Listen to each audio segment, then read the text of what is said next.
evening and a warm welcome to Lords for this huge London derby. It's Middlesex against Surrey. We're getting to the business end of the Vitality Blast, and Middlesex looking to avenge that defeat 9 days ago at the Oval. My name's Dave Fulton. I've got Isabel Westbury alongside me, who's been ever present for these Lords matches for Middlesex. And Izzy, huge game tonight. You've seen every game that Middlesex have played here. What have you made of them so far? Well, it feels like only a few hours ago that we were walking away from the pitch in a glorious Middlesex victory against Hampshire. It really was a very good team performance. It's sort of a below-par score. We thought perhaps going into the innings break, Middlesex making 142 for 6. But my, it was sort of my captain, Stephen Finn, with his 3 for 27, and ably helped by Tom Helm, who really looked as though he's almost been progressing with his pace over the course of this blast. But it was the seamers that came out on top. In a low-scoring game, Hampshire bowled out for 1, 2, 3. So I think, from Middlesex perspective, it's more of the same. Yeah, we're going to have a look at that the Hampshire game in just a second. But just for tonight's opponent, because Middlesex's, I guess, worst performance in this competition so far was the reverse fixture at the Oval, and they'll be pretty keen to make amends here at Lords. They want to make it a fortress, don't they? And we'd be used to seeing 28,000 people in here for this one. Beautiful evening, blue sky, not a cloud in it. Absolutely, and to think that Middlesex won both of the London derbies last year, and they're 1-0 down coming into this one. I mean, I think it would be blasphemy. It wouldn't be allowed really for Surrey to walk away from this season with bragging rights. So I think yes, more of the same from Middlesex as they did against Hampshire, less so against Surrey. But I think just to G things up, we'll have a look at some of the highlights from the Hampshire match.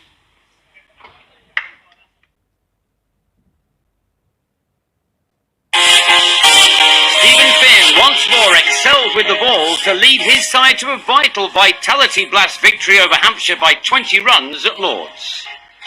Batting first after winning the toss, Max Holden and Stevie Eskenazi made a solid start before the latter exploded into action, twice dispatching Shaheen Afridi into the distance, the country's leading run scorer in this season's T20, continuing his excellent form. Alas, he lost Holden as his partner midway through the 4th over with the score on 33, the batsman on his way for a dozen. The remainder of the power play brought no boundaries, Middlesex ending it on 43 for 1. Indeed, this 4 by Dan Lincoln was the only one in the space of 8 overs. Eskenazi became a little stuck before departing at the hands of Mason Crane, gone for 33, as his side stuttered to a score of 68 for 2 at the halfway stage of their innings. A rethink regarding what a good total would be had to be done once Lincoln holed out off Crane after making 19. Jack Davies, on his Lord's debut, tried as best as he could to get the scoreboard ticking over, only to be run out by Ryan Stevenson after making a pleasing 23. Martin Anderson followed for 12, Middlesex entering the last 2 overs of their innings on 121 for 5. A big finish was required, and John Simpson helped the cause no end with this strike. But Tom Helm was out for the last ball, the home team having to settle for a final score of 142 for 6, Simpson ending on a very handy 30 from 19 balls. And batting was no easier for Hampshire, who was soon up against it, thanks to Helm, who first had James Vince taken behind, while next ball, leg side stumping off a Tim Murtagh wide, a very rare occurrence indeed, which left Hampshire on 11 for 3 in the 4th over. Former Middlesex man James Fuller now came to the crease, and a couple of boundaries saw his team end the 6 overs of power play on 37 for 3. Fuller, with help from Tom Alsop, began to produce the kind of partnership to frustrate Middlesex. Batting had suddenly become a little easier on this sluggish pitch, and these two took advantage by carrying the total to 66 for 3 at the halfway point of the chase, another 77 required. Ball to long on, the bowler ending with figures of 2 for 20, Fuller out for 34.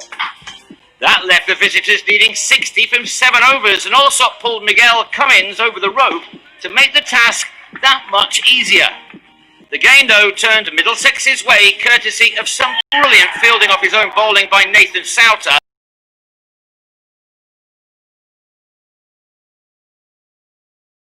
Batsmen in the total read 105 overs remaining. 43 more were wanted, and Finn at top of the wicket-taking charts when Lewis McManus found Souter on the boundary. Hampshire now 7 down and needing 30 of 17 balls. Next ball, and it was another for Finn. Chris Wood holding out to put Middlesex on the verge of a crucial win. Their captain ending with 3 for 27. Simpson then celebrated the start of the new football season with some very handy footwork to run out Crane, a wicket which just about confirmed the victory. And indeed it was all over next ball. Finn finishing off a fine night for him with the catch. Middlesex in the end winning with a fair amount of comfort. Hampshire were all out for 123 with 7 balls unused for Middlesex to collect 2 very important points. The margin of victory being 20 runs. They go again on Monday evening at the home of cricket.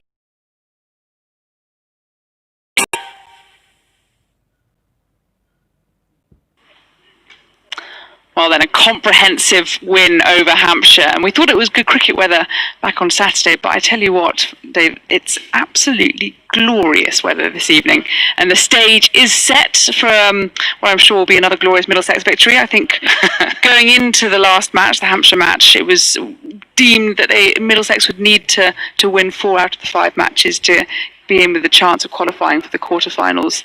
And I think that remains. Yes, indeed, and to give it a bit of context as well, a couple of games earlier in the day saw Essex beat Sussex, the Eagles with their first victory. So good news from a Middlesex perspective, that thwarted Sussex's charge. So Essex beating Sussex by 12 runs, not such good news though, with Kent beating Hampshire. Hampshire have been the whipping boys in this group, so Kent now top the group. They're on 10 points, Sussex with 9, Surrey, today's opponents, with 8, and Middlesex with 6 from 6 games. So 4 remaining group games, probably, you've got to win 3 of those, you think. To qualify, but there's so many permutations, it's going to be tight, but they won't be thinking too far past this game here tonight. Well, the toss has been done, Middlesex have won, and for the first time in this tournament so far they've chosen to field, so unusual there. We've got the team sheets in as well, Stevie Eskenazi and Max Holden right at the top. Then we've got Joe Cracknell making his debut for Middlesex in the T20 Blast, will come in at number 3. Jack Davies, Martin Anderson, John Simpson, Tom Helm, Nathan Souter, Steve Finn, Tim Murter and James Harris. So Dan Lincoln and Miguel Cummins out. And one more to add to that, actually, I almost forgot. Luke Holman is in the starting 11, having not initially been in the squad. He went over on his ankle in the warm-up in that Hampshire match, but has recovered sufficiently as well, surprisingly, since the squad was announced yesterday as well. So it looks as though I think we've got a bit of a North Middlesex Cricket Club massive in Holman, Cracknell, I think Souter as well. So good representation from up there. But Middlesex going with a strong starting lineup. Yeah, good news that Holman's back. He's made a pretty speedy recovery, but we're not far away from the action now, so let's have a look at the Middlesex walk-on VT, and we'll be back with you in just a second.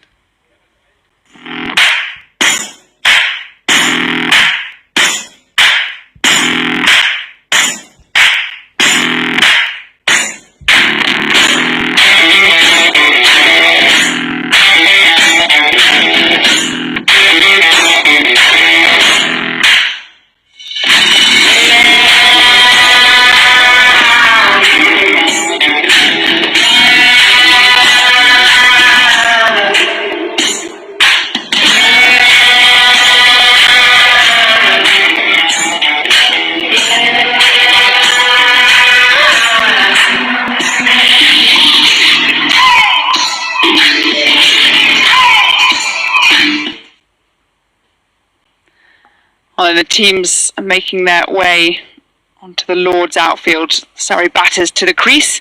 While there's been a little bit of chopping and changing in the Middlesex order, the Surrey team is unchanged since their win over Essex. They've had a couple of back-to-back wins, Middlesex, Essex. Top of the order, we've got Hashim Amla and Will Jacks walking to the crease as we speak. Laurie Evans, Ben Folkes, Rory Burns, Jamie Overton, Jamie Smith, Gus Atkinson, Gareth Batty, captain of course, Dan Moriarty and Reece Topley to round things off. So about to get things underway. It's sort of basking in sunlight here, shadows lengthening as the evening progresses. And it looks to me as though we're going to have Tom Helm to start things up from a Middlesex perspective. Nice tight ring field. We've got a slip in. Deep square leg. Third man. The other one down beyond the inner ring. Helm with his trademark towel flapping beneath him almost is going to kick things off. Oh, they've gone for a quick single straight away, and there's a shot at stumps. If he hit them, Amler would have gone.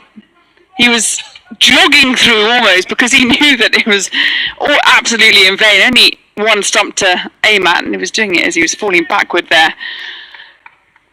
Young Max Holden, but that was an eventful start. Yeah, it was one of the worst runs I've ever seen from the first ball of the match.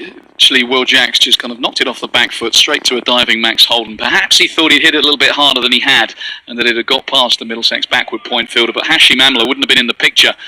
And he rather sauntered because he knew that, you know, if you're going to be out, you might as well be out by 5 yards as opposed to 3. He's never the quickest between the wickets, Amla, but he would have been gone. Helm again. And this one's cut nicely. That's beyond the dive of Holden. He'll get 4 runs for that straight away. The boundary just a little bit in from the advertising hoarding edge, about 5 or 6 yards or so. He timed that beautifully. A safer few runs there for Surrey. And Amler, of course, 37 years young. You say he wasn't the best in his prime between the wickets. I'd say that may have slightly regressed since. Yeah, he might not be the best between the wickets, but he's still a class act with bat in hand, Hashim Amla, all the time in the world. 75 against Kent earlier in this competition, and that was a classy shot. This one down the leg side. And I wonder if he just got a pad on that or something. There's no signal from the umpire. No one went up. Yeah, umpire just tapped his right hip, suggesting it might have just clipped his thigh pad, I think. If that had missed everything, he would have been arms outstretched. But Tom Helm just got to settle into a line and length here. Yeah, it's something Helm's been struggling a little bit with over the course of this tournament. A few wides to his name. But once he gets going, he can be really threatening.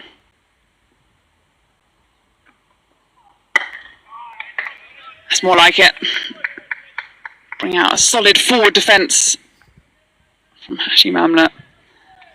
159 T20s he's played. He's been around 4,407 runs, an average of 31. Field change already. Out comes a slip. Stevie Eskenazi being moved into mid-wicket. You'll see that towards the back end of an over.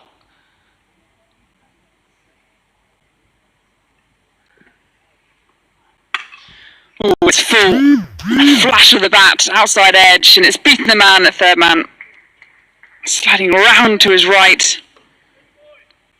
Matter there trying to get round to it. That's another one whose sea legs have been through a fair bit. I think the rope's in quite a long way, isn't it? With the development that's going on at the nursery end of the ground. You've got the covers down there as well. So I think that boundary rope, which seems to creep in year on year, is as close as it's ever been. And Murtaugh had no chance. That's nice and full driven. Doesn't beat Finn at mid-off. Yes, we're playing on the same pitch as we were on Saturday, even though it does look brand spanking new. In fact, you can't even see the footmarks. That's what kind of surprised us. But the boundary rope is definitely a few yards further in than it was when we played on Saturday. I'm pretty sure it was right up against the advertising hoarding over the weekend. So a shorter outfield. Maybe they felt there weren't enough runs scored. They want to add to that total. See a few fireworks at Lord's. 10 off the first over, that helps. Yeah, good start for Surrey. Could have had a run out, but unscathed off that first ball. And then Amler showing what he's all about with a couple of boundaries. Bit of flashing away outside off stump. Those wrists to good effect. We're going to see Tim Murtaugh, who I've seen him bowl a lot here over the years. Seems to operate almost exclusively from the nursery end, doesn't he? Use the slope, try and get some away movement. It's veteran's prerogative. Veteran to veteran, as Amler plays us onto the onside, no run. Well, the last match against Hampshire saw Murtaugh drafted in when Holman went down in the warm-up. So he wasn't expecting to play. He was in the squad. And then we saw Murtagh play his first T20 match for Middlesex in 4 years. And he didn't do half badly, as you might expect. 2 for 20 from his 4. Here he is again. This one's down the leg side, turned to find leg, no run. Yeah, picked up the wickets of Joe Weatherly for a duck. Then Fuller for 34, so some key middle order wickets. Nice and tight as always. Yeah, we always thought when at the outset of 2020 it was going to be a young man's game, but 76 years between these two doing battle in the middle of the moment, Tim Murtagh and Hashim Amla. We've seen that experience can count for a lot in this shortest format. Back over the bowler's head. That's a nice looking shot. Hasn't quite timed it, doesn't matter. Runs away to the boundary. 4 runs, 14 without loss. Stand and deliver, Hashim Amla. So as you say, it's the same pitch as a couple of days ago.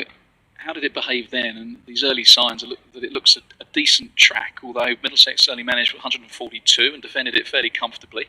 Some signs that a bit of sun on it might have improved it. Bit of respect showed that one. Quick single. Holden, again, the man trying to see if he can get the run out. Not this time. 15 for no wicket. Yes, it was a funny pitch because it looked good, and you felt as though the way in which Eskenazi and Holden have started things off for Middlesex over the course of this blast, timing it quite nicely. You felt it was on for a big total, but everyone just seemed to get tied up in the middle. It was spinners of Hampshire who bowled really well in the middle orders.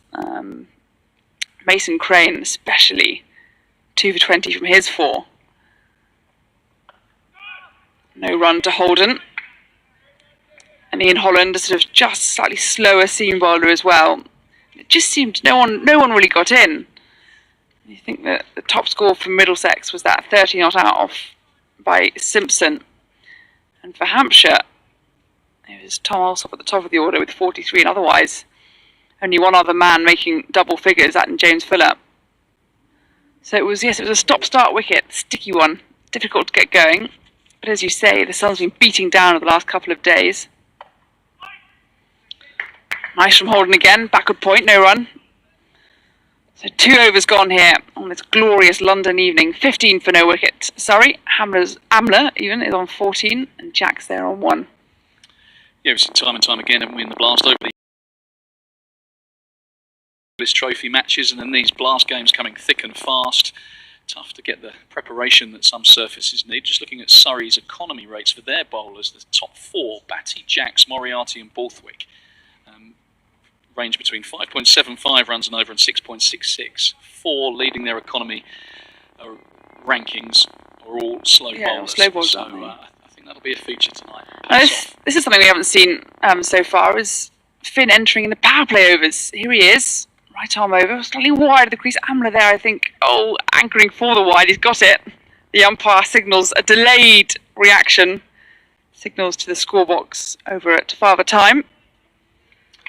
So this is the first time I think we've seen Finn bowl in the power play, certainly at home. He tends to come in around the 7th, 9th over. He's done very well there, of course, leading Middlesex in the wicket takers column. Yeah, I like it though. It's a positive move. It says Middlesex are gunning for wickets. Ooh, a big flash there from Amla. Finn gets the better of him, and his follow through, a bit of a stare, possible, a few words maybe as well. From Stephen Finn. Nonsense. Don't tell me. He's the nicest fast bowler in world cricket. I was Might about have offered him a bit of helpful advice about the slope here at Lord's. That would have been the extent of it, I'm sure. I'm sure I've heard about 10 different men that have been called the nicest men in cricket. They can't all be the nicest men in cricket. Come on. Slower ball, and this one's up over the top of that infield. Runs down to the boundary. Nicely weighted there from Amla. Class batter that he is. And he's picked up 4 for it. 20 for no wicket. Yeah, quality shot from Hashim Amla. Looks in decent touch, doesn't he? Just thinking of the nicest men in cricket. Quite a lot of them in the England team at the moment. I think Chris Wokes and Joss Butler will be right up there. Stephen Finn wouldn't be far behind. They're good fellas as well as Very fine players. Here he is again. This one, again, Amler waits for it well. Beats the infield, but hasn't quite got the timing, and it plugs beyond the clutches of mid-off. Picks up 2 for it. Amler happy to play his shots. And perhaps, all teams do their homework, don't they? And they would have looked at the scores on this same surface from a couple of days ago, and they might think it's easier to get the runs up top. Go hard in the power play when the field's up, because it's only going to get harder. Must have hit bat hit in the ground there. There's definitely a sound as it flew through to the keeper. No one really went up. It's one of those you had to wait and watch the reaction before seeing whether a wicket opportunity might be in there. Nice wide and full, real concerted plan here from Finn to Amler. I think he knows how much he likes those front foot drives. Don't let him play at it. This one's off the back foot. Just beyond Holden there at backward point. I think the fielder will just about reach it before it runs down to third man. He does indeed. They come back for 3. Good running here from the Surrey men. Yeah, I'm not quite sure about his plan at the moment, is he? I'm not going to lie to you. Stephen Finn's bowling width outside off stump. It does look like it's a plan to Hashim Amla, but the 2 men back on the fence are at deep square and deep mid wicket. So why would you bowl wide outside off stump when all your offside fielders are up? Surely if you've got your 2 men back on the leg side, you'd want to bowl gun barrel straight. The poker player too, maybe. Double bluffing. Oh, bit of invention there from Jax, trying to scoop one over his shoulder. In the end, I think he toe-ended it, and nothing happened after that. So at the end of 3 overs, Surrey at 25 for no wicket.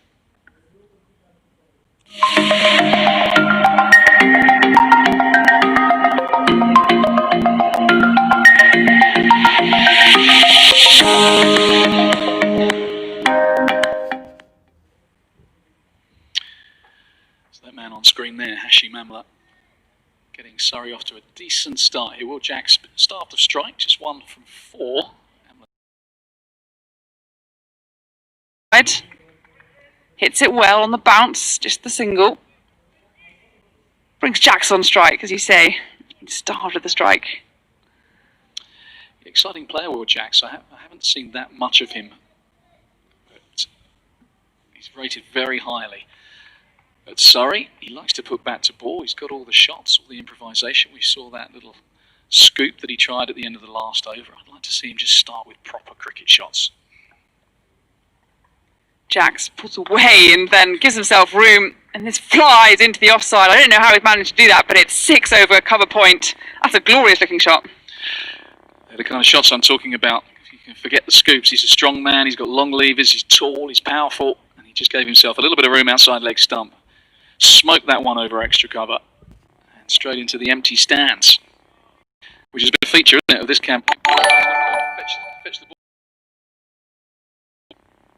Again making room for himself, and again playing this into the offside. It's back on a point, 4 runs, 2 deliveries, 10 runs for Will Jackson. Well, I mean, his strike rate tells a tale of itself. 146 in this format, and he may only have a top score of 63, but my goodness, he races out to the blocks.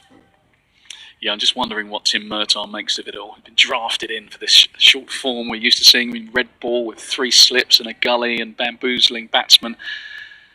And now these pertinent youngsters just backing away outside leg stump and thumping him to all parts. It's a lack of respect. It's funny though, because Murtaugh's had a sort of tale of 2 careers in a way. It's right arm over, and Jax plays this again, back on a point. There'll be 4 more, I think.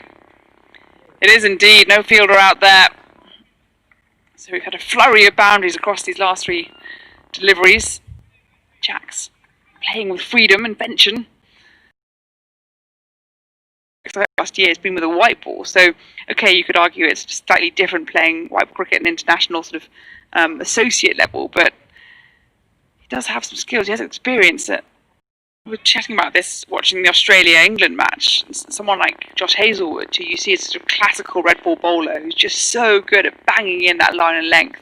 Yes, he does have a few tricks up his sleeve, but he's not a sort of change every ball kind of delivery. And sometimes, you know, white ball teams, I reckon, have room for somebody like that. Well, you've certainly got room for someone like a Josh Hazelwood, but he's bowling nearly 90 miles an hour, and Tim Murtaugh's more kind of mid to late 70s.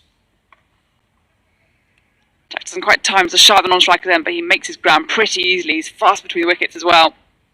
But I hear what you're saying about his skills. He certainly has those skills. He has that experience with Ireland. He has experience just by virtue of the fact he's played, and looking at his numbers here, he's played 211 List A games. He's played 103 T20s, Tim Murtaugh. So he's not a novice, but it was his first run out for a while in Middlesex colours a couple of days ago. And Middlesex do have an embarrassment of riches in the quick bowling department. And all bases covered, you think, with the spin options as well. So, and I think they wrap him up in cotton wool a little bit because they know what he can contribute in the red ball game. But with the Bob Willis Trophy campaign done, why not put him to good use? Well, expensive so far, unusually so. His helm's going to continue from for an overheat. Tom Helm. Well, it's been even share of the spoils so far. Each bowler's been hit for 10 runs per over each. There you go. Yeah, I can't see. I mean, 200. If my maths could do that, but you'd think bit of spin. I think that'll be the key. Get out the power play for Middlesex. Take the pace off. Thick inside edge from Jacks, trying to carve it into the offside. In the end, down to Souter at backwards square. Right, let's have a look at these plans to Hashim Amla then. 2 men back on the leg side fence. Looks a short boundary down towards the tavern side, but going in the other direction, the rope is in some 15-20 yards, so it's not a long boundary. But I think with this field, Tom Helm has to be bang on off stump. He can't be any wider. Here he is again. And this one, a miscued shot there from Amla. Cries of catch it. Helm couldn't get down in time.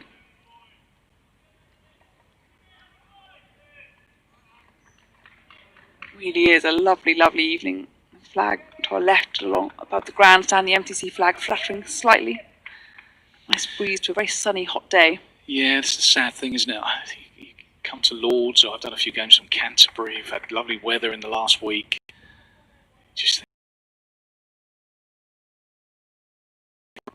weighted nicely by Amla, but just the single. He takes that strike.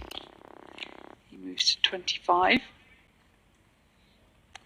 But then again, at least we've got cricket. Yes, we've got cricket, and we still want to hear from you as well. Do get your tweets in to us at Middlesex_CCC, or comment on our Facebook page at Middlesex Cricket using the hashtag NightFrankPOTM if you want to vote for your player of the match, Middlesex player of the match, of course. But, keep telling us what you think. Another back of the hand. Jack's trying to play it into the onside. I think that's the first delivery he's faced from Helm. Amla hogging most of the strike down that end before. Yeah, he's got good variations, Tom Helm. He's excellent at the death. Got the Yorkers, got that back of the hand slower ball, which, of all the variations of slower ball, seems to be the most effective.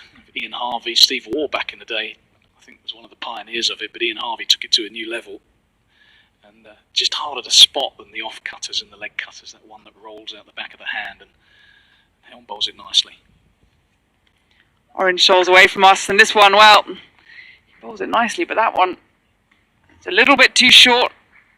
It held up, and Jacks has ploughed it over the boundary on the offside. That's a beautiful looking shot, a helicopter kind of shot. And it means that after 5 overs, Surrey is sitting pretty, I feel, on 49 for no wicket. Yeah, we'll find out what Stephen Finn's made of from a captaincy point of view. You've seen him a few times, what you've made of him, Izzy, but this is where captains earn their corn. Thinking of the one-day international last night when we saw, I thought, a captaincy masterclass from Owen Morgan, who knew when to bowl Jofra Archer and Chris Wokes out in the middle. I thought it was just an exhibition of how to captain. He reminded me of a conductor, just sort of knowing when to bring in the different instruments. The orchestra, it was a sight to behold, and I always like beating Australia as well. And Stephen Finn is going to come in from the nursery end, and this is a beautiful whip off the legs by Hashim Amla. It was over pitched there from Finn. That's flown away to the boundary for a 1 bounce 4. It's a 50 partnership up in no time at all. 32 balls. Amla with 23 and sorry, Amla 29, Jack's 23. That was gorgeous. And again, it just shows that margin of error in T20 cricket. So small. Finn, what's he going to do in reply? Full again. Yorker length. Dug it out for a single. Well, I guess traditionally we think of most captains being batsmen, don't we? Think of Owen Morgan. He doesn't have to worry. He doesn't have those twin responsibilities.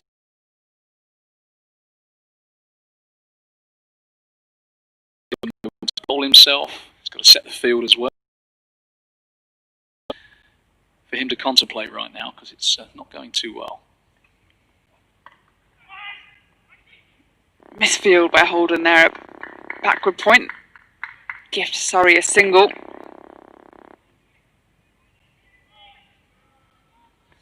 Going back to Morgan last night, just so much of one-day cricket and 2020 cricket is formulaic. You know, you bowl them at the start, you hold them for the overs at the end, your Archers and your Wokeses, but he just recognised that that wasn't the play last night and he changed it up. Amla advancing down the track. Doesn't get it away. A rare dot ball. From a Middlesex perspective, I'm sure Owen Morgan, who all of these lads would have played with, for some of them for a number of years, you'd like to think that that's going to rub off on them, that Stephen Finn would have watched Owen Morgan captain for England, probably played under him when he's been captaining here at Middlesex, would have talked over a beer, cricket, till late of an evening. You think he can pick quite a lot up. Amla gives himself room, scoops this over his left shoulder, 1 bounce 4. Down to a very fine leg, bit of innovation there, that was a gorgeous shot. Umpire signals the 4, 59 without loss, Amla moves to 34. And I would imagine it's quite lonely at the moment for Stephen Finn. He hasn't got a home crowd roaring him on. There's not too much advice coming his way from mid-on, mid-off. He's got to do all the thinking himself, and he's got to run in and bowl. He's just pushing fine leg back. He's had enough of Hashim Amla just scooping him over that short fine leg, so up comes mid-wicket. I think that's a good move. You know, you don't mind if a batsman plays a crunching pull shot, but these little flicks, you want to try and prevent them going for 4. Final delivery of this over, a dot ball. So, the end of that Stephen Finn over, the end of this power play, the end of the 6th over. Sorry.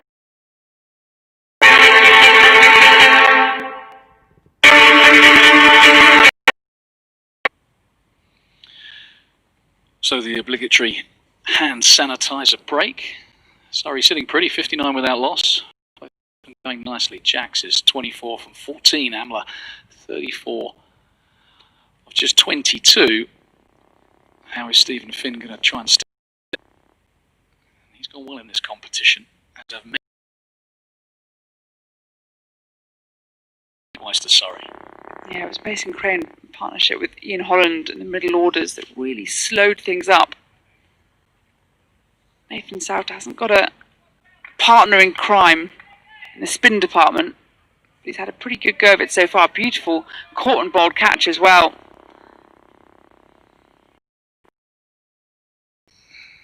And a play and a miss. So good early signs. Interesting to see what shots Jacks employs. Reverse sweep has been very popular in 2020. Just a single down the ground. Yeah, it was a lovely return catch he got to dismiss Tom Alsop at the top of the order for 43. Just diving to his right, and it was a very neat tumble. It all just, everything went perfectly. It flowed. It's a key wicket as well. So good start from Souter. Short to Hashim Amla, who's cutting, and this is running away. It's going up the hill, and it beats the man on the fence. And Amla continues in similar vein. Change of bowler, it makes no difference to the South African. He's on to 38, and Surrey has 64 without loss. Jack Davies out there on the deep point fence. We only had about 15, 20 yards to go, but it was always beating him. Riposte is what South is looking for. Turned away. It's just going to be a single. Amler. It's not one for herring between the wickets when he doesn't need to. Calm and collected, I think you'll say. Knows what he's doing, apart from that first run in the first over. Yeah, I think that was his mate who sold him down the river a touch. But he escaped. Since then, he's gone from strength to strength. This one is also going to be a single. Jack's into the leg side. That short boundary. Holden is patrolling it. Throw comes in one bounce. Off on the nursery end. This one is turned leg side. And there's another quick single. Amler's going to have to hurry. In my head that he's not in the squad, he's not playing. That's what happens when you do too much research, is it? You see? No, he wasn't down initially, was he? I was going to say, I'd sort of deleted him from my notes. It was all a fluster at the beginning. They don't think about the commentators when they do that, do they? There is alphabetical orders. They are what they are. It is going to be Luke Holman. So we're going to see double spin, and not just double spin, but double leg spin. Former England under-19 leggy. He's got a good wrong one. A bit more bounce, do you think, than Souter's taller man? More kind of over the top. He's going to be bowling to Hashim Amla, who's into the leg side. Not going to get a single here. Holman's quickly into the leg side to field off his own bowling. Another player with a towel flapping around behind him. Maybe anticipating a little bit of dew.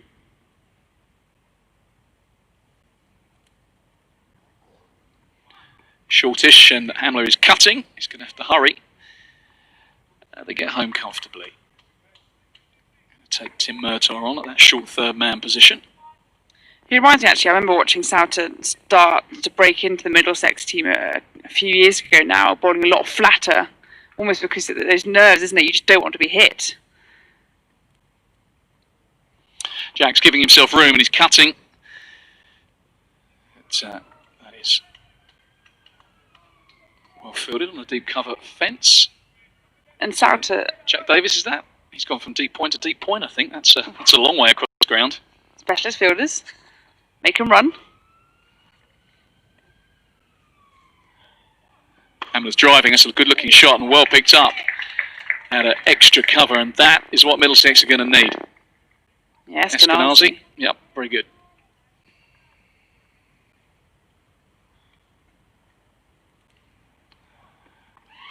Just a single dropped into the offside, but a decent over this from Luke Holman. The brakes being applied ever so gently. Yeah, it's one of those, I think, so Souter, as he's sort of evolved in the game, has got the confidence now to flight up a little bit more. Short outside off stump and cutting is Will Jacks in front of extra cover. It's probably just going to be the single. Amler not the quickest between the wickets. He's not going to hair back for a second, so decent over from Luke Holman. Surrey, they'll be pretty happy with the progress they've made so far. 71 with 88 unbeaten off 52, 7 fours, 4 sixes. He can give it a thump. Jamie Overton made 30 in that game, down the order, so they've got plenty of power still to come. I was going to say, that's what's the most onerous, isn't it? Amler hasn't really fired, particularly with 75 against Kent, but otherwise, it's the middle order that really done it for Surrey. And they're yet to come. Yeah, Ben Folks played well, didn't he, in that reverse fixture. Souter to continue, and a big hit over the leg side. He's got a good piece of that, as Will Jacks. It's another maximum to him. It wasn't a bad delivery from Souter, but showing absolutely zero respect. Just thumped him over mid-wicket. He moves on to 34. Sorry, 77 without loss.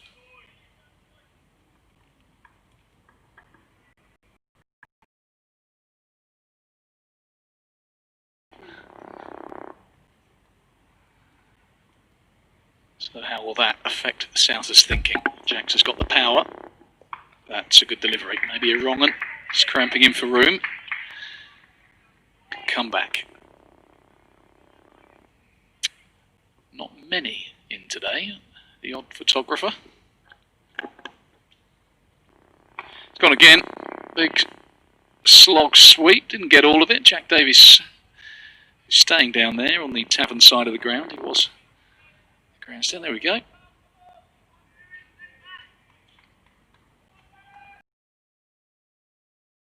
He's launching straight, but he's just going to pick out Anderson, who returns to John Simpson. Looked like he was hell-bent on something a little bit more savage, Hashim Amla, as he almost cat-like danced down the wicket. He just leant back, Will Jacks. Bit of an open blade, and these boundaries keep coming. There's been a couple of those that they just pushed them into the offside, where it's backward a point, cover point. And for a bowler, you think, oh, you can get that, you can get that. But it's running away, it's a fast outfield. And these two playing elegantly. Really big partnership now for Surrey. Souter once again, Jacks is cutting. Good bit of fielding a backward point. Finishes the over with a dot. 83 without loss. Off 9, so Surrey above 9 runs per over. And you think at this stage they'd be looking at about 180, 190. It's a decent pitch. Any signs that it's playing differently, is he, from a couple of days ago?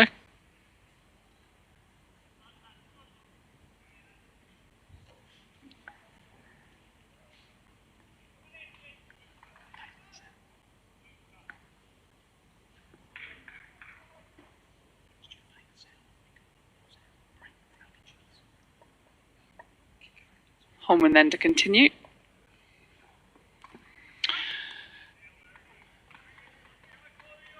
That's what Middlesex need. A few more dots. Hashim Amla. He's down the wicket. Amla just driving. He's going to get a single. Holman has started nicely. So every bowler has gone at pretty much 10s apart from Holman. He's the anomaly. It's lucky you recovered from that ankle injury. Curse of Westbury strikes from a Middlesex perspective. Comments. I got a bit of stick for not picking up any wickets the other day, so it's not going particularly well. Well, they're waving, I think, for a new ball. I don't know if this has happened much with the ball. Do they have to get a new one? I think because if it goes over the boundary into the building site, that's a definite no-go zone. And once the ball's in there, that's it.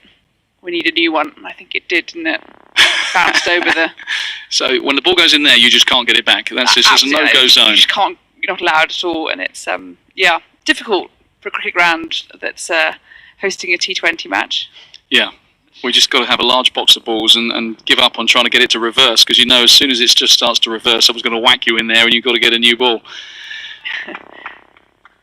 It makes me think of one of the key English legal cases on negligence is set in cricket case law. It's about how many balls being hit over a garden fence constitutes negligence by the club. It's a very famous case, Bolton and Stone in the High Court in the 1950s. It makes me think of this one. You're not getting your ball back.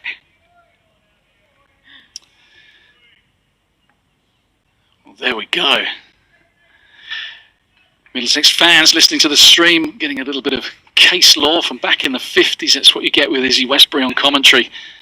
Cerebral stuff as Holman's in again, and Jacks is going big. That ball didn't last long. I'm not sure we'll be getting this one back as it goes just underneath the media centre. Is that a no-go zone, Izzy? Can they throw that one back? That's it again. It's still in the building site, so I'm afraid that the poor Surrey subfield is going to have to come on with another box of balls.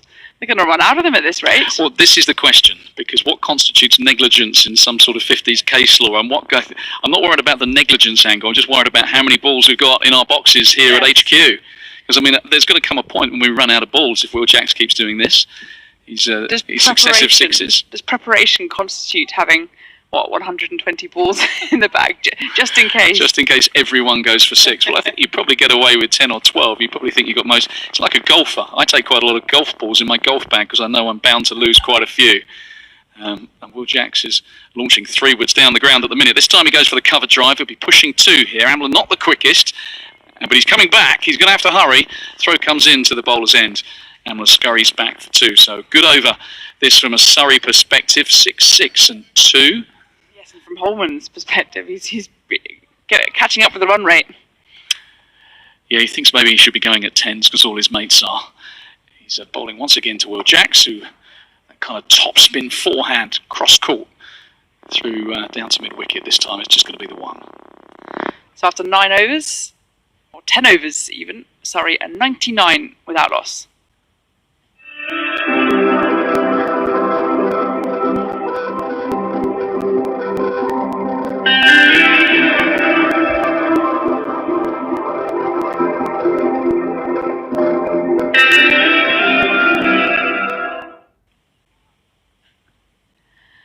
Well, Surrey have got off to a very good start indeed. 99 without loss. Not only runs, but no wickets either. Jack's there on 54, Amla on 44. Each Middlesex bowler going in around about 10s as Murtagh take things up from the pavilion end. Nice straight and prodded into the onside. Murtagh's going to have to field off his own bowling. He's running around a bit. Well, that was hilarious because Amla could have got 2 there. Tim Murtagh was after it. He was going to be the closest man to it. Will Jacks had just pushed that beautifully into the onside. That kind of thing that you try where there's no one in the infield. You just knock it, kind of half speed, scuttle back for 2. But I think Amla fancies a little bit of Tim Murtagh. Battle of the golden oldies. Murtagh to Amla. He's thrashed that into the offside. There's a man out at cover point. Sorry, now past the 100 mark.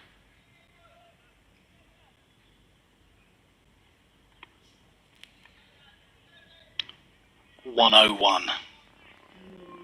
Superstitious I am of 101. Oh, really? Yeah, That it's was the only 111, thing. is that No, 101 for me. Room 101. I stayed in hotel rooms and consecutive away matches for Kent some 20 years ago, and I didn't get to 3 in either match.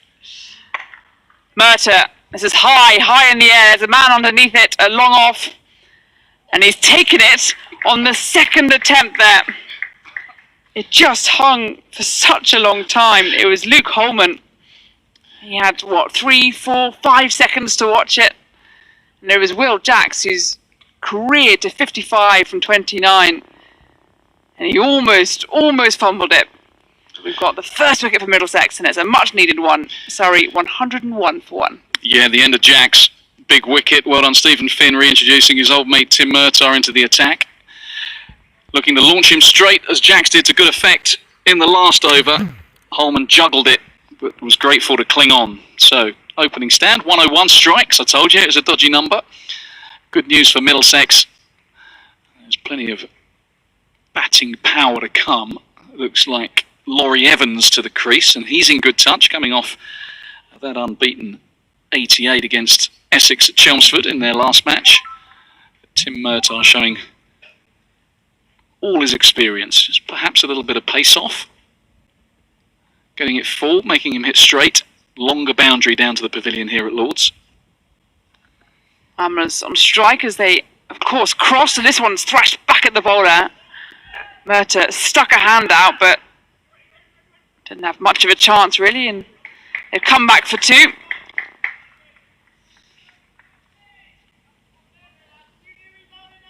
Yes, you get Jacks out, you bring in Evans, as you say, he's in fine form. Posing prospect for any bowler. Amla reaches, or nearing, his 50. 103 for 1. Shouts of catch as Amla there misses his balance, falls over, but nothing on it.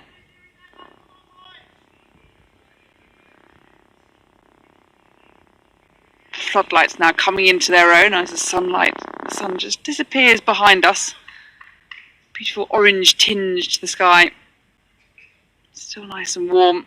This might be the last of it. As we head towards the winter, here comes Murtagh.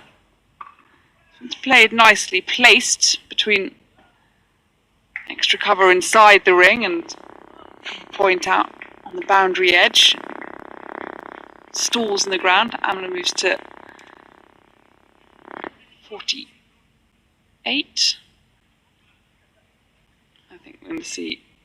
I'm going to say we're going to see Evans face his first ball, but he's hogged the strike again. He's good at doing that, Amla. 48 for 36 balls. Surrey 104 for 1. Yeah, Middlesex striking in that last over. That's exactly what they needed to get rid of Jacks. He just looked like he was going pedal to the metal, didn't he? He's been losing balls. That'll please whoever's responsible for that box of balls that he's gone. Holman is going to continue persevering with him. It's inside out comes Amler, and there's an attempted catch down on the cover point boundary. I tell you what, it would have been a pretty cracking one if he'd managed to get to it, Jack Davies. He was running, sprinting to his right. It was about head height, but he just couldn't get there in time. And it means that it's 6 runs to Amler. He gets his 50. 54 from 37 deliveries. It's been quite the knock so far, but that one was just tempting. It was horrible there for the fielder. You just thought, maybe I can get there. Not this time. Yeah, I think he picked it up a little bit late, Izzy. I think he might have thought that Amler was coming down the pitch, hitting it more towards long off, and he sliced it a bit with an open blade. And he was in with half a chance, but you're right, it would have been a cracking catch had he got it in his right mitt. Holman flatter to Amler. Takes it cleanly on the return. One bounce into his hands. Somebody, or it might be a builder, or whoever clears the building site out, is going to find a whole host of things. Down the track advances Amler. Gets to the pitch of the ball, thinks about 2. Evans says, no thanks, I want to have a share of this. I want to go. Yeah, lightning bit of work across the turf from Max Holden at mid-wicket, preventing the second run. Yeah, you're right about those white balls aren't cheap. There was one that was only a ball old, wasn't it? I mean, it wouldn't have been a new one, but it didn't see a lot of use today, that's for certain. Should we see them pop up on eBay at some point then? Well, I go golf ball scrumping with my sons. We go into the woods at Faversham Golf Club where if you walk down the side of the 11th, you find a lot of golf balls, and we take a bucket down there, go down there about 8 o'clock at night, find about 50 or 60 sometimes. Evans to face his played, nicely fielded. And what do you do with them? Do you get sell them or get a refund or a? Well, I work on the theory that I'm going to be, I'm going to be giving them back the next time I play, so I just stick them in my golf bag for next time. Flatter plugged down the ground by Evans. He'll be off the mark with a single. But you find some good ones in there. So yeah, I could imagine a workman just pocketing 4 or 5 almost new white cricket balls. Final ball of this over, patted back at the bowler. Now it was a better one from Holman after being smashed for consecutive 6s in the previous over. It's a strong reply. So 112 for 1 after 12.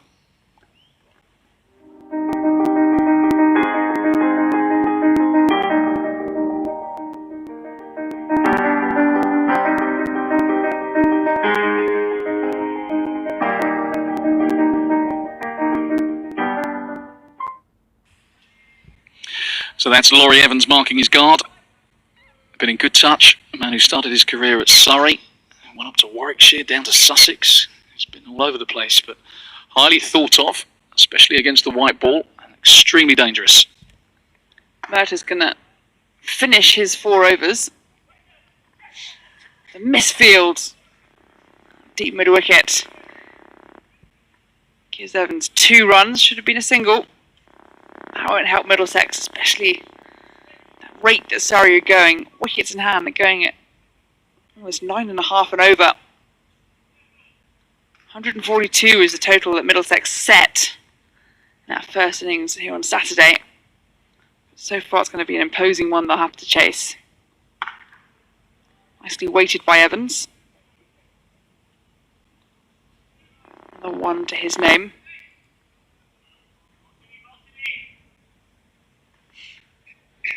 So we've seen Finn bowl 2 overs, and he bowled 2 sort of 1 over spells in the power play overs. That means that we've seen him able to bowl his full complement outside the power play in the middle overs before. We don't have 2 to play with now. I wonder when we'll see him back in the thick of things. This one's played wide. Holden again. Busy man out there at cover point. Yeah, he's one of the standout fielders, isn't he, Max Holden? He's got a good arm on him. He's quick across the turf. He's fairly low to the ground as well, so he gets that ball in quickly. Middlesex, I don't think, have been quite at their sharpest tonight in the field. he's been an exception. He's led the way.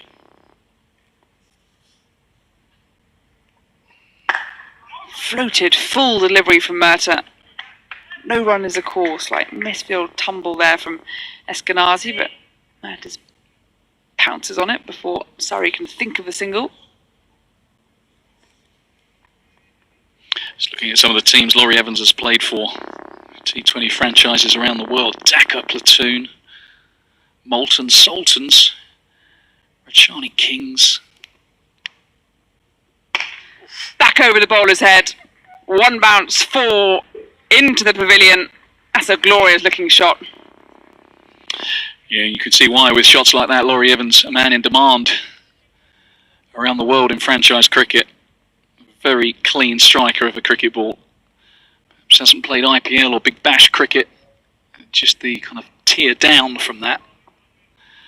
And those franchises around the world, but he's a fine player when he gets going. Murtagh to Evans.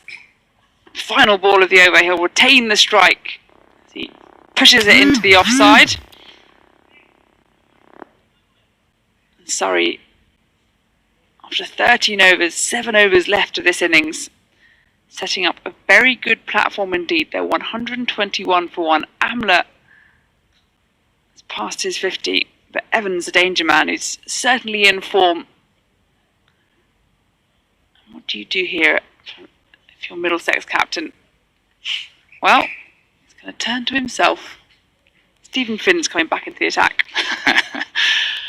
Yeah, turn to himself. Something I never said when I was captain of Kent. No one would have wanted to have seen that.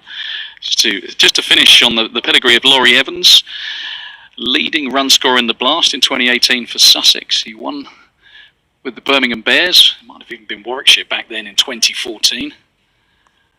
He's played all over the world, so these two, a formidable partnership. Just field change potentially. Someone said stop. I think it was Tim Murtagh down in front of us here, just wondering whether he should be up in the ring, but no. Finn then into Evans, bangs it into the turf. Evans pulls, doesn't time. Brings Amla back on strike.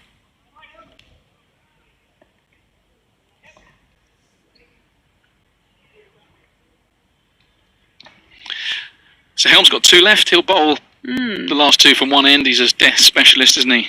Well, he was the man that really got that tie against Kent earlier in the season. Finn to Amla, gives himself room, toe ends the ball, tries to pull it into the stands, and it's one of those where your eyes start following to the left and you realise it's gone nowhere at all. Just trickled out in front of him, get a single for it. Yeah, I saw Helm bowl a wonderful over. I think it might have been a couple of years ago here against Sussex when Sussex were doing it easy, and I think he went for about 5 off the last and ended up winning a game that Middlesex had no right to win. So he's got proven pedigree in the death overs. Finn to Evans, wide called. It's tight with their wides as they have to be. Almost as though it was going just over the leg stump, but enough room to be signalled wide. Finn will have 1 more after this, and if he doesn't turn to a new bowler, he's going to have to find 3 overs from Holman and Souter. Souter's got 2 left, Holman's got 1. Finn bangs it into the turf, pulled nicely by Amla. Well fielded by Fine Leg, just a single. Yeah, they may have felt at this point, Middlesex, that they've got rid of Amla or somebody. Give their spinners a bit something different to bowl to. Yeah, well, I think obviously Holman persevered after they got rid of Jacks. If they'd not got rid of Jacks, that would have really given Stephen Finn a headache. That was a good bit of work, though, on the fine leg boundary by Joe Cracknell on debut. Interesting to see him back later. Amla gives himself room and just plays it, scoops it over his right shoulder. But there's a man there quickly. He's nice and fine, a third man. Just gets 2 for it, but it was an elegant looking shot, that one. Yeah, just used the pace from Stephen Finn, a little ramp shot over John Simpson, but Tim Murtagh it was scuttling around. I wonder how much Tim Murtagh enjoys. Well, my guess is he probably loves it. I'm sure he'd love to have 28,000 people cheering him on. It's kind of a shame that he's made his comeback in Middlesex colours without anyone watching. Amler waits full, very full. It's Yorkton, that's a really good ball. Amler did well to get bat onto it. Nice reply there from Finn. You know, as soon as the Bob Willis Trophy campaign had ended, Merton was straight into the white ball squad. I don't think he... Some regs, and they're always changing, aren't they? Probably thought, no, I'm not going to go on holiday. I'll speak to Karina. Maybe we just stay at home. This time, I'll play some white ball cricket. This time, pull shot into the onside. Hand safe. It means that after 14 overs, Surrey 128 for 1. Yes, you think Surrey here, you put 10 over, they'd be hoping for at least that, I would think, with 9 wickets to play with. So you'll be looking at kind of 188, 190. And they'll be targeting 200, no question, which is a far larger total than Middlesex managed against Hampshire on this same strip. But a couple of days more preparation, perhaps it is a better surface.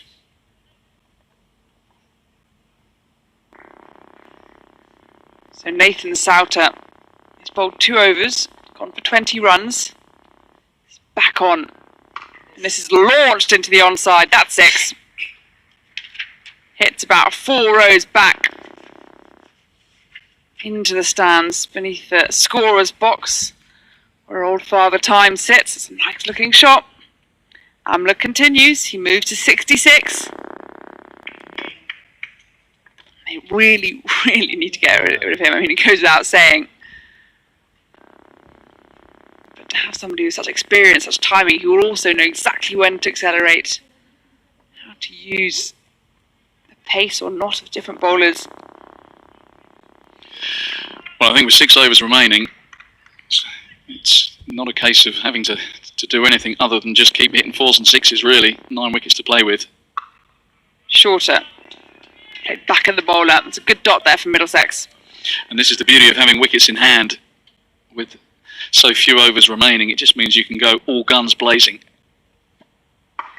Amler advancing down the track. The ball lands just in front of Holman. Long off. A couple of deliveries here from Nathan Souter.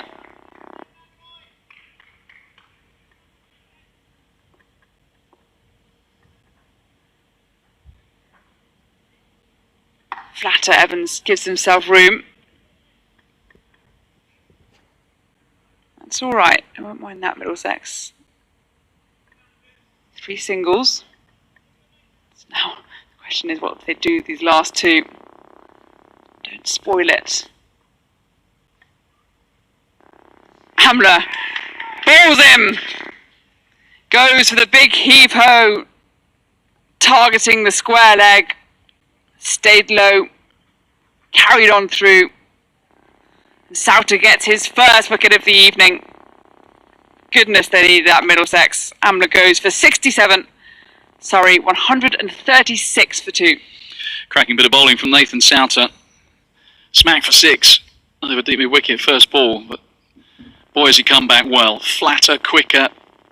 Hashim Amla realising that with all those batsmen in the hutch still to come, lots of good ball strikers, that he could afford to go straight into top gear. But that, as you rightly described, Izzy, was a heave-ho. It was a bit of a slog. It was un-Amler-like, and it's brought about his demise. Nonetheless, a very fine 67. I am somewhat surprised, though, to see Rory Burns strolling to the crease. I suppose left-right hand combination is a factor, but with so few overs remaining, think maybe an Atkinson who hits a long ball, or a Ben Folkes who's been in really good touch. Jamie Overton thumps it. So Rory Burns, who has got a few runs in this competition so far this year, but he hasn't got them at a great rate. And you think this isn't a Rory Burns situation, but he could yet prove us wrong. Yeah, that's an interesting one. I mean, Overton's strike rate in T20 cricket is 157. Which is ludicrous, frankly. And Atkinson as well. Oh well. Well, unless they're thinking, if we don't get Rory in now, we're going to be wasting one of our resources. But I sometimes think you can afford to let him do nothing. Oh, and he's almost bowled first ball. Almost playing onto his stumps, in fact. Chopped on, but no, it's just missed outside off. And I think it's nutmegged the keeper as well as it runs away for 2. Yeah, we didn't know that he had the nutmeg in his locker. That was exactly what he did. Bottom edge between John Simpson's legs. So Picks after up a brace. 15 overs, Middlesex, or Surrey even, 138 for 2.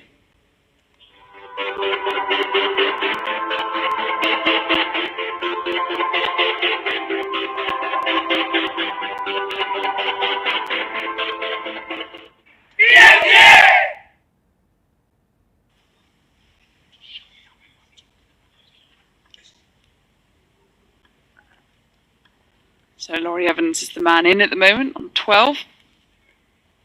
He's got a new partner at the crease, and Rory Burns. 2 off his first delivery to get off the mark. And Surrey, 5 overs left of their innings, 138 for 2. It's a good platform, that. Yeah, decent platform for Surrey. Interesting to see Rory Burns coming in on a bowling change for Middlesex. They've gone away from their spinners. It's going to be Martin Anderson, who's had a very fine season in Middlesex colours. Starts with a bouncer. Seen a bit of that in the Bob Willis Trophy, but it is a no ball, so too short from Anderson. And that is for height, so no signal of free hit. As Izzy tries to get a jumper on over her cap, which is, well done. Did you forget to take your cap off, or? No, it would have messed my hair up if I had to. A ponytail, you see. Anderson running down. Another short ball, and he's going to get pulled 1 bounce to deep square leg. Got a good piece of it, did Laurie Evans. It's only going to cost a single. He latched onto it. It'd be interesting whether Anderson employs the same tactic to Rory Burns with a short boundary to the tavern side of the ground. Interesting ploy to get Anderson on at this stage. He hasn't got a wicket yet in the T20 matches for Middlesex. Certainly a capable all-rounder. We saw that in the Bob Willis Trophy. But I don't know whether it's an audacious or desperate move from Middlesex here. Try something different. Yeah, he's only bowled a couple of overs, but an economy rate at the moment of 13.5, which probably explains why he's only bowled a couple of overs. But the way the spinners, they were taking a bit of a shine to the spinners, these Surrey batsmen, perhaps giving them something different to think about. I've liked the cut of his jib this year, particularly in the Bob Willis Trophy. He's put bat to ball. Looks like he wants to be centre stage. And he's been entrusted now as he comes into England's Test opener, Rory Burns, who's slogging away to the leg side, and he's got just enough of it. And it is in and over the boundary for 6, into the seats. And I take everything back that I said about Rory Burns.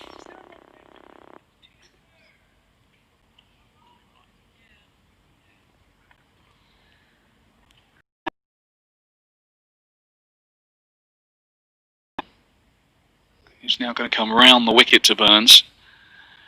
And once again, the umpires have a little chat. I don't know, did someone throw it back who shouldn't have done? Does the ball need a clean? Sometimes we've seen this. I was at Kent the other day and the ball got hit into the retirement flats. And this oldish fella threw the ball back, and all of a sudden everyone kind of panicked. Can we touch it? Can we not touch it? Do we have to get a wet wipe? And sure enough, on came the 12th man. Looks like a new ball's being selected. Do you have to wet wipe it for 20 seconds and sing happy birthday to you? That's why you do it. That I'm not sure. We see here the Ben Debenham going for a new, having a look through the box of balls. We've seen a couple lost. I wonder if that one went out of shape as it bounced off a bit of concrete. But this is not what Middlesex needed. It's an expensive over. No balls and maximum.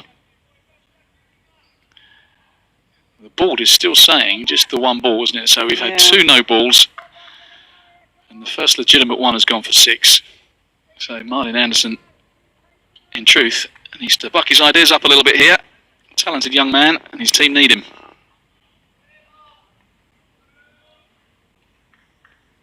Bat goes long on, square leg coming up, so you'd expect this one to be pitched up. Burns swings it away, again to the short leg side boundary. It's out of fields, it's just going to be a single, that's better. It's identical looking shot, brings up the Surrey's 150. 92 balls going at just under 10s per over. Yeah, I think Rory Burns just came in with a license to play his shots. Yeah, nice to have a licence, particularly when you're a test opener, when you never get one of those.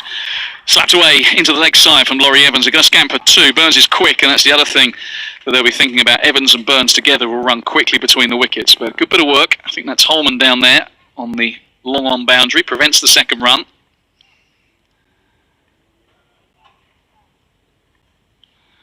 Yeah, Burns able to play with complete freedom in this situation, as will every Surrey batsman that walks to the crease. I'm not going to die wondering here, that's for certain. So Anderson's in past umpire Rob Bailey, and it's cracked for four. It's going to be one bounce into the leg side. Oh, a couple of bounces. Burns gets another boundary, and this is an over that Martin Anderson will want to forget. Still got a couple of balls remaining. Seems to have gone on for about 5 or 6 minutes. Yeah, when you've been hit for what, 9 runs of your first legitimate. By the time you got to the first legitimate delivery, it's you think, oh my goodness, I've got 5 more of these to go. Any kind of riposte from Anderson. He's full outside off stumps, a better looking delivery, but Burns slices it away. He's going to get a couple.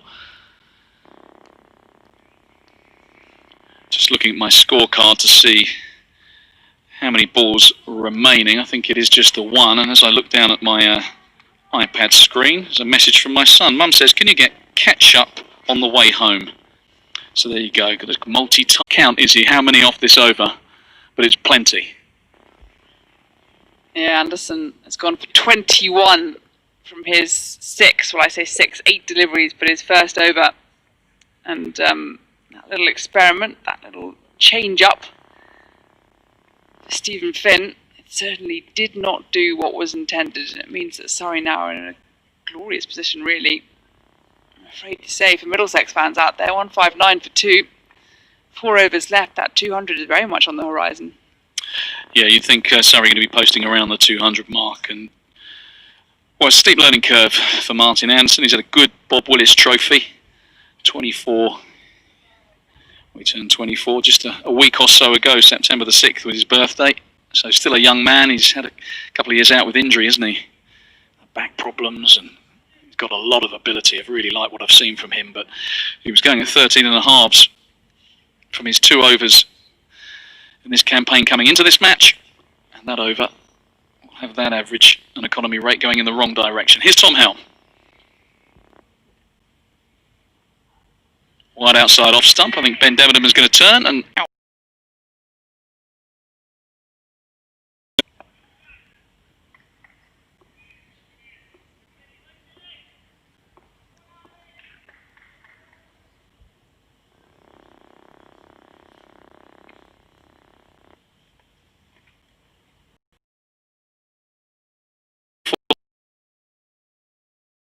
With the field set deep. He's got a backward square on the fence. He's got a deep cover in front of square on the fence. Helm's going for the wide Yorker, and he executed well there, just the single.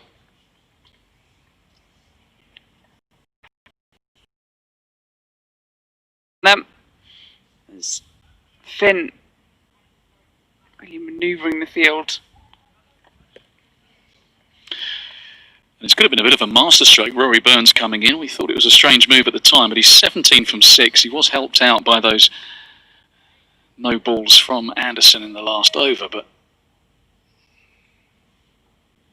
left-hand, right-hand combination proving useful. That's a good bit of bowling. Tom Helm. That slower ball did Rory Burns all ends up, and that is a good option.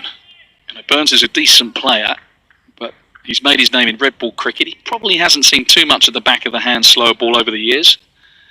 I definitely think to Burns, variations are the key.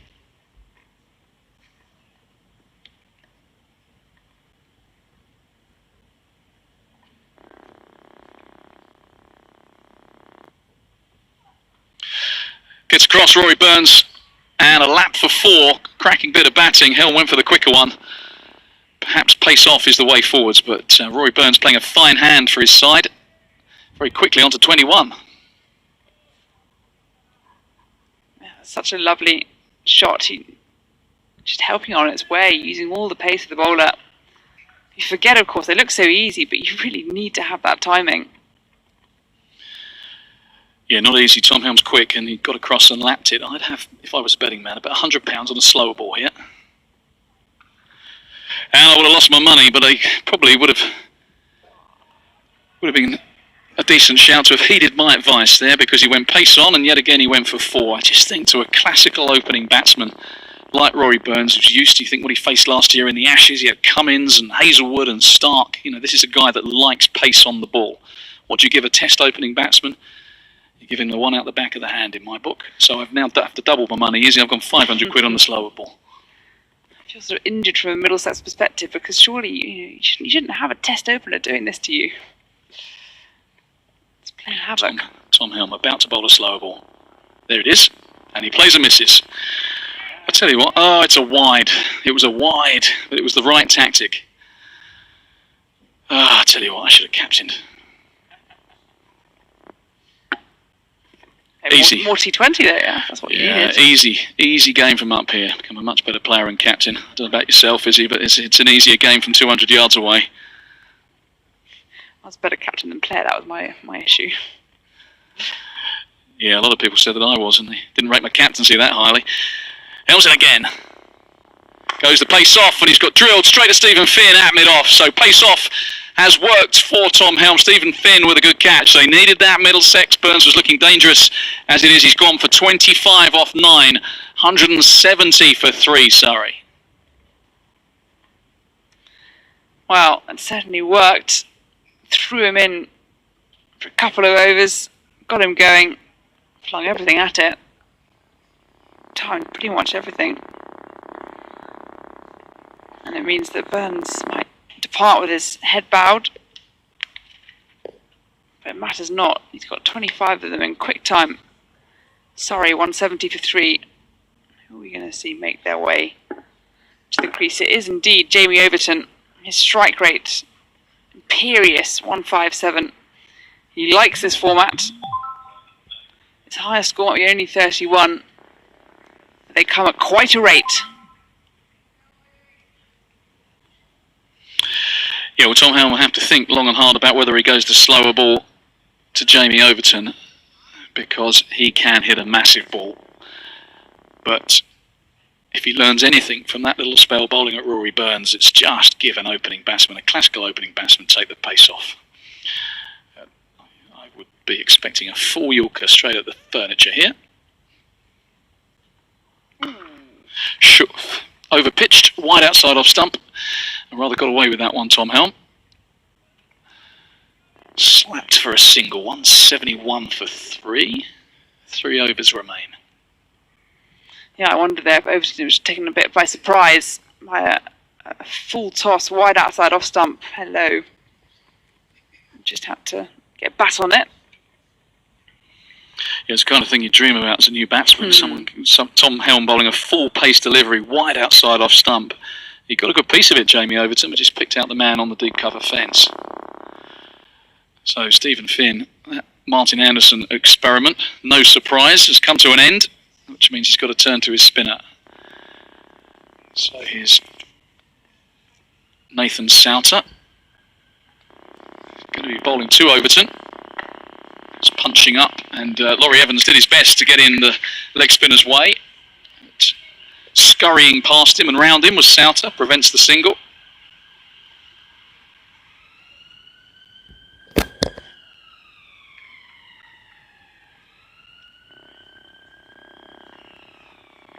We hear the sirens from our effects mic. Overton gives himself room, smears this to long on, probably just going to be the single. It's Evans back on strike.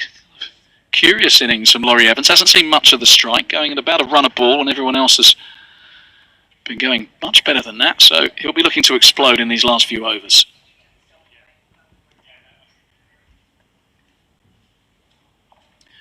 Little scoop. He's got a good piece of it, and chasing to the boundary is Tom Helm. Gets a couple for it. Good invention. I think that happens quite frequently, where you've got 2 or 3 batters that just go at a phenomenal rate, see the ball really well, hitting it, timing it beautifully, and then you come in and think, oh, I can do the same. But actually, it's normally a bit harder than it looks. Evans gives himself room, he's cutting, but it's going to be just the single. Deep point is Jack Davis, returns on the bounce. So, what happened there? I think that Nathan Souter's towel dropped out from behind his trousers. So we're going to have to bowl that one again. Mm-hmm. So Laurie Evans will be thankful of that, particularly if this one goes for runs. Errant towel. Second time it's happened, actually, and they played the first one. So replaying that delivery, and Evans is sweeping. This could be out, actually. Why not thank it? Oh, it's a misfield, and it could have gone for 6. It has gone for 6. A misjudgment on the deep square fence. Looked for all money like it was going to be straight down the throat of the fielder. Can't see who it is he? But looking for the number on the back. I think it's the young Joe Cracknell, I'm afraid. Welcome to the ball pit. This was unfortunate, really. I think the umpire's just checking that it did in fact go all the way for 6, but Cracknell looked like he had it under control. He hasn't had a lot of work out there, in truth, and sometimes that happens. Yeah, it was Cracknell. The one bit of work I remember him doing was a very lively piece where he slid round, picked it up, flapped it in, prevented a single. It's gone all the way. Evans smoking it again, this time into the leg side. It'll be at least 2. It's the longest part of the ground. He picked the gap. Didn't get all of it.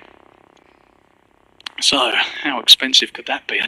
Middlesex have not been at their best in the field. 182 for 3. 200 is looming large. Evans through the offside. That's a bit of work. Davis on the deep point fence saves 3 runs. That was brilliant. So from the ridiculous to the sublime. That's 183 for 3. Yeah, really good piece of fielding. Get one hand to it, and normally when the ball's going at that speed, quite often it pushes him over the boundary edge. Kept his strength there. Fielded really nicely, as you say, definitely stopping 3 runs. With 2 overs left, it looks like Helm's going to end things from the pavilion end.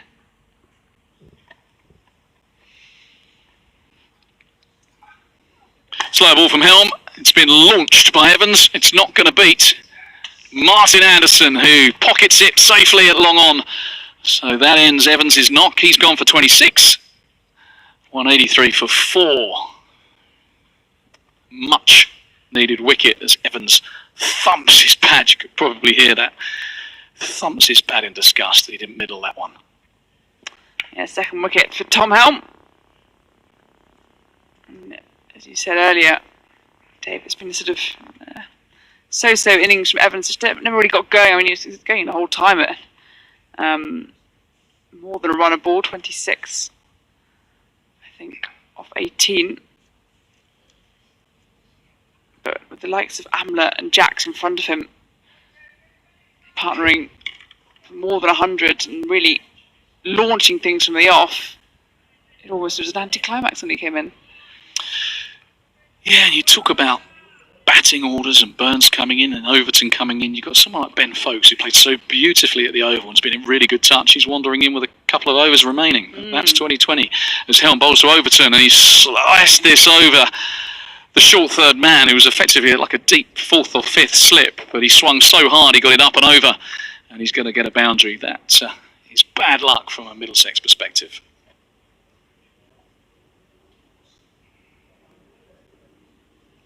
It's a horrible one, isn't it, for a bowler?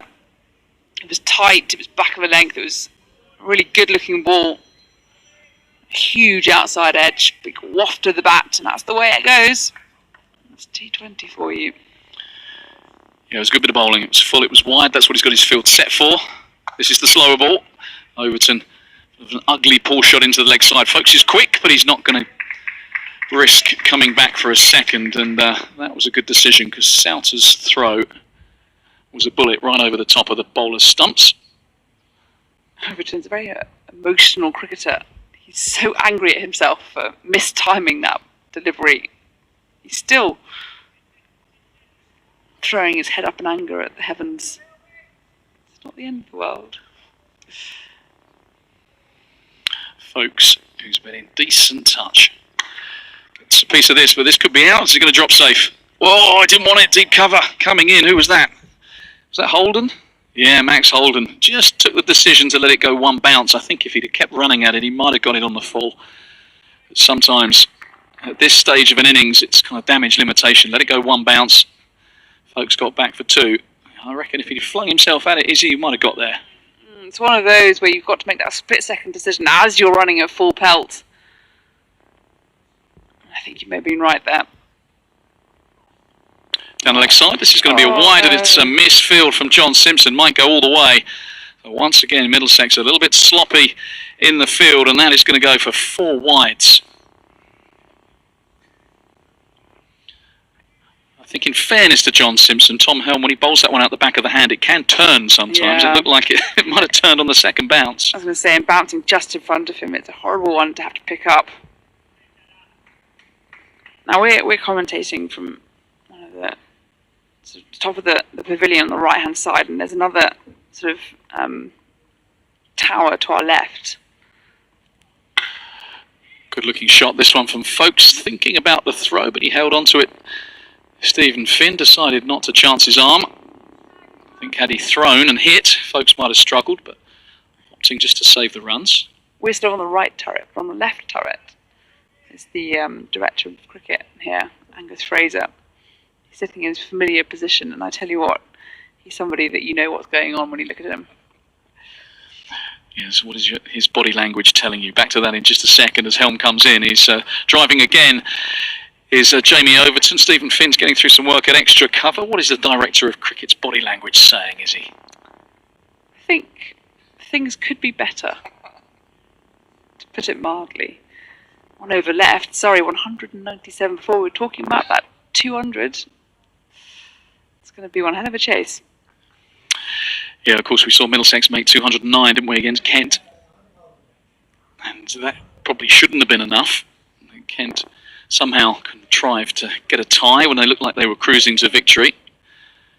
So sometimes it's tough to read conditions here. What is a good score? What isn't a good score? At first glance, you'd think anything above 200 is a decent score, especially after what happened on this same surface just 2 days ago. It's one of those that, having had those 400 runs scored in the first match, it almost sort of desensitised us, and we thought, oh, that's the norm, off we go. But nothing like that since.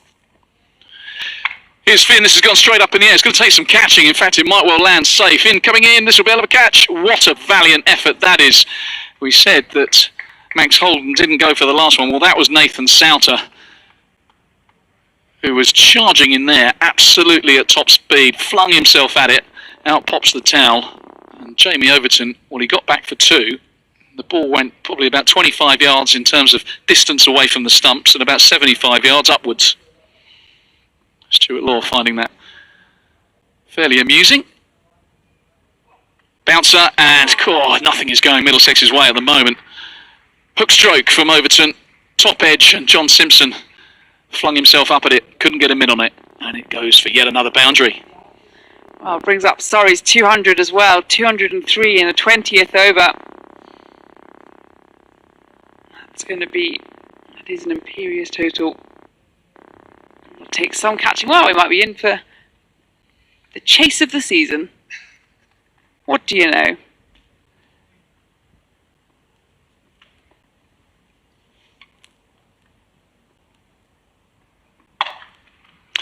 Well, this one won't go to the boundary. It's going to be the single as Overton. Once again. Oh, no. This is... do not look at Angus Fraser would be... In fact, I'm looking at him now. He's up out of his seat. And he's not saying anything. Probably just... His hands on his hips. That'd be the next stage.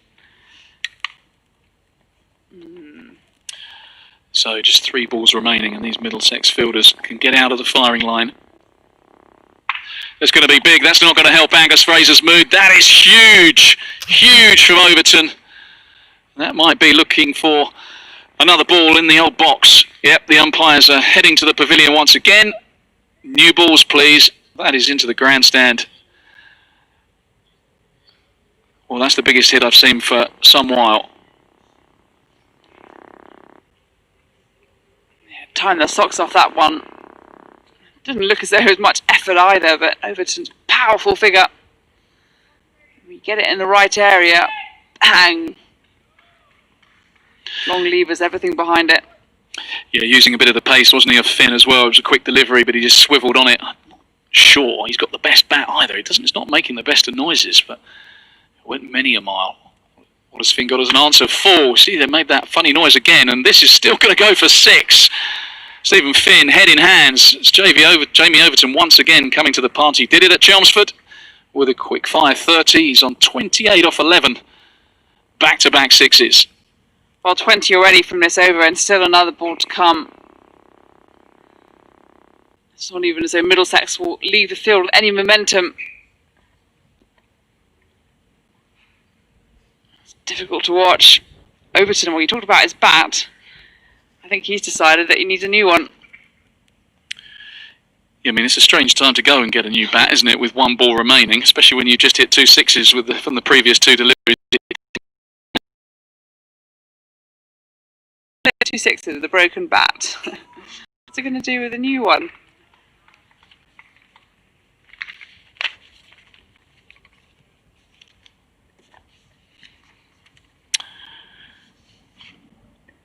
So Jamie Overton poised, a new bat at the ready. Last ball of the innings. Better delivery from Stephen Finn. Can't get underneath that one. Overton, they're going to scamper back for 2. They're going to try anyway. Throw comes in and he's run out. Overton's gone. Decent return from the deep mid-wicket fence. So, not going to get much momentum, Middlesex. At least they did pick up another wicket, but 217 for 4 might tick round to 218 for 4, I'm guessing, as Overton will move to 29, just waiting for that scoreboard to change. But, Izzy Westbury, that is a very, very formidable looking score. It is indeed the highest total that we've seen so far here at Lord's, this final T20 Blast match at the home of cricket. And, well, Middlesex don't like it when anyone scores that kind of total against them, but when it's the likes of Surrey, who so far are 1-0 up in the London derby, it's going to take a mighty, mighty chase. Yeah, 218 for 5. It did tick round. Overton run out off that last ball, but not before he'd done an awful lot of damage. Just running through the scorecard. Jacks a quick fire 55 from 30. Amla a classy 67 from 49. Evans a more Bakam's 26 from 19. Burns, who was a surprise coming in at number 4, 25 off just 10.